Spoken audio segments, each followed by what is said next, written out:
Halo, saya Hudia Sukma. Kali ini saya ingin menjelaskan tentang proses lahirnya Pancasila sesuai dengan apa yang saya baca dari berbagai referensi dan video.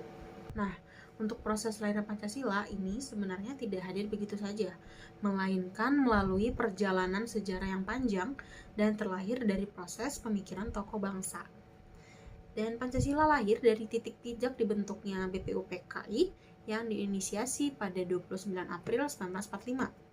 Para tokoh berkumpul dan berdiskusi serius menentukan arah masa depan Indonesia. Apalagi situasi pada saat itu juga tidak terlalu baik ya, sedang ada pemberontakan dan situasi yang mengalami ketidakpastian. Dan dalam sejarahnya, BPUPKI menjalankan sidang pertamanya secara resmi pada tanggal 29 Mei hingga 1 Juni 1945. Dalam sidang itu, sejumlah tokoh menyampaikan pidatonya terkait perumusan asas dasar negara. Tokoh-tokoh ini termasuk Supomo, Bapak Soekarno, Muhammad Yamin, dan lainnya.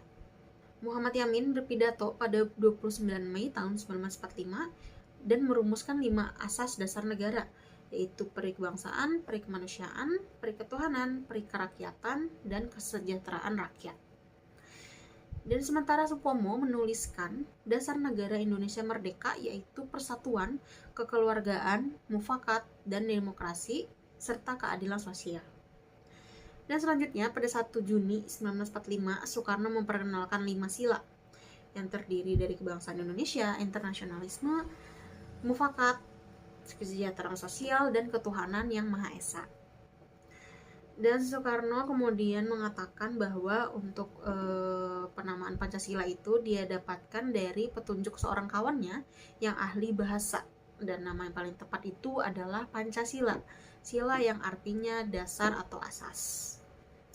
Setelah melalui berbagai kompromi yang cukup panjang selama rapat panitia persiapan kemerdekaan Indonesia, satu hari setelah kemerdekaan Indonesia pada tanggal 18 Agustus 1945 itu Muhammad Hatta menyebutkan rumusan final pembukaan UUD Negara.